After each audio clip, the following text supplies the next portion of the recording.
I have another story as a benefit to the employer. Um, Last year, I embarked on a 75-day RV tour across the United States.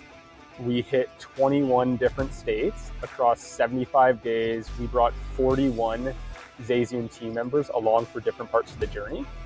And the intent of it was, we're growing as a company. We added a bunch of people to the business.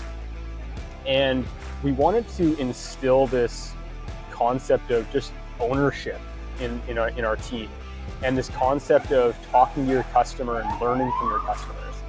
And so, we are embarked on this journey, and we were in Dayton, Ohio with one of our clients, a large manufacturing client, and they implemented ZayZoon. I didn't know about this until actually chatting with the leader of HR there. They implemented ZayZoon because they were doing advances in-house to the tune of about $10,000 annually that they were spending just on transaction costs.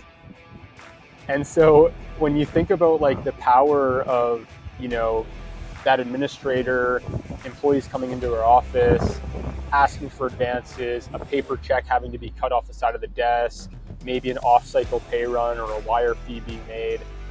This is an employer that wants to help their employees, right? They want to, who wants to have an employee come into your office and say, hey, I need money? And your response is, nah, can't help you, sorry. Of course you're going to if you're a good employer, but it does pose issues, right? It costs money. It creates somewhat of a liability. Are you going to give Paul the same advance that you're going to give John or Jane, right? And so when I heard that again, I recognized that businesses were doing advances for employees. I didn't realize to what extent, and I didn't realize to what extent it was costing them. And so another good wide opening experience for me.